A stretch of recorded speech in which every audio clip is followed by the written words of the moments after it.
অবশেষে মা হলো রাঙামতি, অন্যদিকে মেয়ে সন্তানের বাবা হলো একলব্য। এমনটাই দেখতে পারবেন আজকের নতুন পর্বে। বিস্তারিত জানতে ভিডিওতে লাইক দিয়ে চ্যানেলটিকে সাবস্ক্রাইব করে দেখতে থাকুন। গল্পের শুরুতে দেখতে পারবো রাঙামতির মতো দেখতে একই ধরনের মেয়ে সবটাই জানতে পেরে গিয়েছে একলব্য। একলব্য বলে আমি এই পুজো করতে পারবো না। একলব্যর বাবা বলে অমঙ্গল হবে। একলব্য তখন বলে যে মেয়ে আমার কাছ থেকে এসব কিছু লুকিয়েছে, আমি তার এত কাছের হয়েও আমার কাছ থেকে গোপন করেছে, আমি কোনো দিন তাকে ক্ষমা করব না। আর আমি এই পুজো করতে পারবো না। আমি এক্ষুনি এখান থেকে চলে যাচ্ছি। এই কথাগুলো শোনার পর রাঙামতি কান্নায় ভেঙে পড়ে। রাঙামতি আসলে সবটাই বলতে চেয়েছিল, কিন্তু প্রমিতা তাকে বারণ করেছিল না বলার জন্য। কিন্তু বৃন্দা প্ল্যান করে সমস্তটাই ঘেঁটে দিয়েছে। বৃন্দা মনে মনে বলে, রাঙা, আমি তো এটাই চেয়েছিলাম। যাক, আমার প্ল্যান তাহলে কাজ করেছে আমার প্ল্যান। এই বলে সেখান থেকে একলব্য চলে যায়। রাঙা তখন প্রমিতার কাছে এসে বলে, মা, আমি বলেছিলাম আমি উড়ানবাবুকে সবটা বলে দিই, কিন্তু তুই আমাকে না করেছিলি। আমি যদি উড়ানবাবুকে সব সত্যিটা আগে বলে দিতাম, হয়তোবা আমার ওপর এভাবে রাগ করে পুজোর মণ্ডপ থেকে চলে যেত না। পাঞ্চালি তখন বলে, এটা কেন লুকিয়েছিস রাঙা? এর আগে বললে কি এমন হয়ে যেত? হ্যাঁ, কিছুক্ষণ পরে আবার নবারণ বলে ওঠে, তার মানে ওই মেয়েটি এতদিন এই বাড়িতে রাঙামতির প্রক্সি নিয়ে এসেছিল, তাই তো? তোমরা এতটা নিচে নামতে পারলে কি করে? আমাদের পুরো পরিবারটাকে শেষ করে দিয়েছো। তোমরা যদি কোনো বিপদে পড়তে, এখন রাঙামতির কোনো ক্ষতি হয়ে গেলে, ওই মেয়ের কোনো ক্ষতি হয়ে গেলে, উল্টো সমস্ত দায়ভার আমাদের নিতে হবে। কেন প্রমিতা লুকিয়েছিলে কেন? প্রমিতা তখন বলে, এটা দরকার ছিল। একদিন কি হয়েছিল, পুলিশ স্টেশনে সত্যজিৎ এবং রাঙামতিকে অ্যাটাক করেছিল গুন্ডারা, আর তখনই ওই মেয়েটি রাঙামতি এবং সত্যজিৎকে বাঁচিয়েছে। কাউকে কোনো কিছু বলতে পারেনি। এটা আমাদের ইখতিয়ারের বাইরে ছিল। এদিকে তখনই আবার সত্যজিৎ বলে ওঠে, হ্যাঁ, সমস্তটাই সত্যি। যদি ওই মেয়েটি না আসতো, আমি এবং রাঙা হয়তো বাঁচতে পারতাম না। এই কথাগুলো শোনার পর নবারুণও চমকে ওঠে, তাহলে এই কথাটা তোমরা আগে কেন আমাদেরকে বলোনি?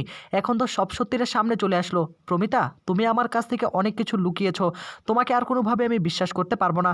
পাঞ্চালি তখন বলে, যা রাঙা, এক্ষুনি গিয়ে ভাইয়ের রাগ ভাঙা, না হলে কিন্তু বড় বিপদ হয়ে যেতে পারে। রাঙা ছুটতে ছুটতে একলব্যর ঘরের দিকে চলে যায়। এদিকে প্রমিতাও কান্নায় ভেঙে পড়ে, আমি এটা কি করলাম? পরে ভুল বুঝাবুঝি হবে না তো রাঙামতি এবং একলব্যর মাঝে? কিছুক্ষণ পরে ঘরে এসে প্রমিতা সেই যমজ রাঙামতিকে ফোন করে, তোমাকে এত করে বারণ করলাম যেন তুমি একটু সাবধানে চলাফেরা করো, বাইরে বাইরে না যাও। তোমার একটা ভিডিও ভাইরাল হয়ে গিয়েছে, ইতিমধ্যে সমস্তটা জানতে পেরে গিয়েছে সকলে। আমার পরিবারের কি একটা অবস্থা হয়েছে, তোমারও অবস্থা খারাপ হয়ে যাবে। তাই তোমাকে আমি বলছি, আমি একটা অ্যাড্রেস লিখে দিয়েছি, আর তুমি সেখানে ট্রান্সফার হয়ে যাবে।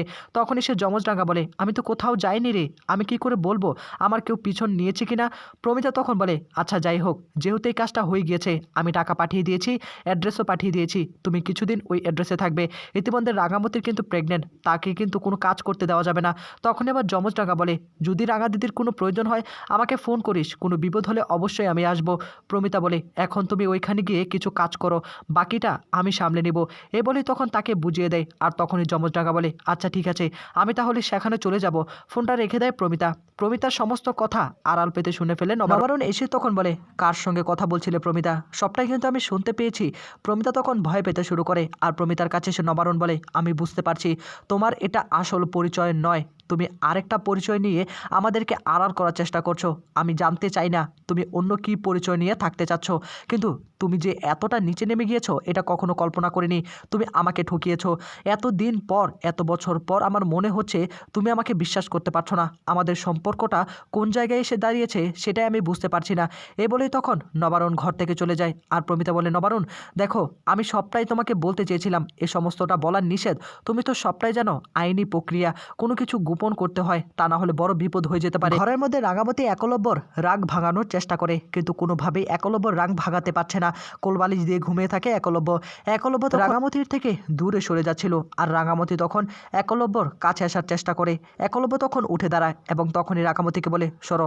দেখো রাঙা, আমি তোমাকে একটা কথা বলে দিচ্ছি, হয়তোবা আমি তোমার সন্তানকে মেনে নিব, বা আমি তার দায়িত্ব নিব, সমস্ত কিছুই করব, কিন্তু তুমি যে আমার কাছ থেকে এত কিছু লুকিয়েছ, এটা কখনো আমি তোমাকে ক্ষমা করব না। রাঙা তখন বলে, তুই বিশ্বাস কর উড়ানবাবু, আমি এটা গোপন করেছি একটা মাত্র কারণ, তুই সবটাই জানিস। দেখ, আমি তো অনেক বড় বড় কাজ করি, এই সমস্ত কিছু আমাকে আড়াল করতে হয়, না হলে বড় কোনো বিপদ হয়ে যেতে পারে। বড় বড় গুন্ডা যারা দেশকে একদম শেষ করে দেওয়ার চিন্তা ভাবনা করছে, তাদের জন্য আমি লড়াই করি, সবটাই তোকে বুঝতে হবে। আর তুই তো সবটাই জানিস, তুই তো আমাকে বিশ্বাস করিস, আমি তো তোর কাছ থেকে কোনো কিছু লুকাইনি, এই সামান্য একটা জিনিস লুকিয়েছি। I am extremely sorry, please তুই আমাকে ক্ষমা করে দে, এমনটা করিস না। রাঙামতির দিকে তাকে কি যেন ভাবতে থাকে একলব্য তখন বলে, সরো, আমার এসব কিছু এখন শুনতে ভালো লাগছে না। এই বলে তখন একলব্য ঘুমিয়ে ঘুমিয়ে পড়ে। আর রাঙা তখন বলে, তোর এসব রাগ কবে রে ভাঙবে, আমি কিছুই বুঝতে পারছি না। এর মধ্যেই দেখা যাবে কিছু মাস পরেই একটা অন্যরকম দৃশ্য, একটা খুশির সংবাদ আসতে চলেছে। রাঙামতিকে নিয়ে সকলে একটা পুজোর আয়োজন করে আর রাঙামতিকে বরণ করে নিতে শুরু করে। এক এক করে প্রমিতা, পাঞ্চালী, নবারুণ সকলেই ঘরের নতুন সদস্য আসতে চলেছে। এক এক করে সকলে রাঙামতিকে প্রসাদ সকল কিছু খাইয়ে দিতে শুরু করে। এ বলে তখন পাঞ্চালী বলে, রাঙা তুই বাবুটার জন্য হলে তো খেতে হবে, তোকে পেট ভরে খেতে হবে। এ বলে তখন রাঙামতি একটা মাছের টুকরো নিয়ে খেতে যাবে, ঠিক সেই মুহূর্তে খাওয়ার সাথে সাথে তার পেটে প্রচণ্ড রকম ব্যথা শুরু হয়ে যায়। আর তখনই কান্নায় ভেঙে পড়ে চিৎকার করে ওঠে রাঙামতি। তখনই রাঙামতিকে নিয়ে ধরাধরি করে তাকে গাড়িতে উঠানো হয়। একলব্য রাঙামতিকে নিয়ে হসপিটালের উদ্দেশ্যে রওনা হয়ে গিয়েছে। রাঙামতির শরীর নিস্তেজ হয়ে পড়েছে, রাঙামতি কোনোভাবেই পেরে উঠতে পারছে না।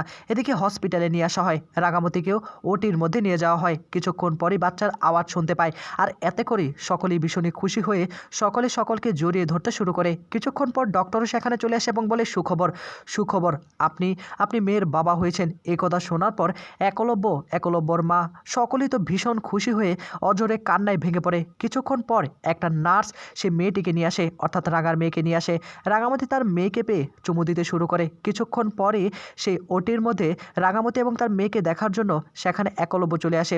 একলব্য আসার পরই রাঙামতি মুচকে মুচকে হাসে থাকে। হসপিটাল থেকে রাঙামতিকে বাড়িতে নিয়ে আসা হয়। রাঙামতি এবং তার মেয়েকে বরণ করে নিতে শুরু করে প্রমিতা। আর প্রমিতার এই সব কিছু দেখে একলব্য ভীষণই খুশি হয়ে হাসতে শুরু করে। আর প্রমিতাও আশীর্বাদ করে দেয়, যেন রাঙামতির মতো তুমি এমন শক্তিশালী হও, রাঙামতির মতো এত সাহসী হও। এই বলেই তখন সকলেই হাসাহাসি করতে থাকে। রাঙামতি অবশেষে মা হয়ে গেল। পাঞ্চালী তখন রাঙামতিকে নিয়ে ঘরের দিকে রওনা হয়। অন্যদিকে একলব্যকে ডাকা হয়। ডক্টর তখন বলে, দেখুন সকলের সামনে কিন্তু আমি একটা কথা বলতে পারিনি, তাই আপনাকে এক্সট্রা করে আমি এই কথাটুকু বলতে চাই। তখনই একলব্য বলে, কি এমন কথা? ডক্টর তখন বলে, বাচ্চার কথা। তখনই একলব্য বলে, কেন, বাচ্চার কি হয়েছে? ডক্টর তখন বলে, দেখুন কিছুদিন আগে কিন্তু আপনার স্ত্রীর একটা গ্যাসের একটা আবির্ভাব হয়েছিল, তার প্রভাব কিন্তু এখন বাচ্চার উপর পড়তে পারে। আমরা যতটুকু ধারণা করতে পেরেছি রিপোর্ট অনুযায়ী আপনার যে বাচ্চাটা হয়েছে তার হার্টবিট স্বাভাবিকের চেয়ে অনেক বড়। আর এই কথা শোনার পর একলব্যর মাথায় আকাশ ভেঙে পড়ে। হোয়াট, কি বলছেন কি আপনি? ডক্টর তখন বলে, দেখুন এটা আমরা পুরোপুরি শিওর নই, তবে আমরা যতটুকু ধারণা করতে পেরেছি ওই গ্যাসের প্রভাবে এরকমটা হতে পারে। তাছাড়া অন্য কারণে হয়, তবে আমরা এটা সাময়িক ধারণা করে নিচ্ছি। তবে এটা যদি হয় তাহলে কিন্তু আপনি বড় ধরনের বিপদে পড়বেন। অন্যদিকে রাঙামতি তার সন্তানকে নিয়ে ঘরের মধ্যে খেলাধুলা করছিল। হঠাৎ করে তার মেয়ে কান্নায় ভেঙে পড়ে, অর্থাৎ চিৎকার চেঁচামেচি শুরু করে দেয়। রাঙামতি কোলে নিয়ে নেয়। রাঙামতি কোলে নিয়ে তখন তাকে সামলানোর চেষ্টা করে, কিন্তু কোনোভাবেই সামলে উঠতে পারছে না। এদিকে ডক্টর একলব্যকে বোঝানোর চেষ্টা করে, হার্টবিট বড় হয়ে যাওয়া মানে কি চঞ্চল প্রকৃতির হবে, তাকে আপনারা কেউ সামলাতে পারবেন না, একটু অন্য টাইপের, আপনি তো সবটাই বুঝতে পারছেন। একলব্য তখন বলে, না এটা হতে পারে না। ডক্টর তখন বলে, আপনাদেরকে একটু সাবধানে থাকতে হবে, দেখা যাক কি হয়, আস্তে আস্তে সমস্তটাই বুঝতে পারবেন। এদিকে রাঙামতিও তার সন্তানের কান্না থামানোর জন্য উঠে পড়ে লেগে যায়। না না, কান্না করে না, কান্না করে না, কিন্তু বাচ্চা তো কোনো কথাই আর শুনছে না। তো বন্ধুরা, সামনে কি বিপদ আসতে চলেছে আর আজকে কে খুশি হয়েছেন অবশ্যই কমেন্ট করে জানিয়ে দিতে ভুলবেন না। ধন্যবাদ।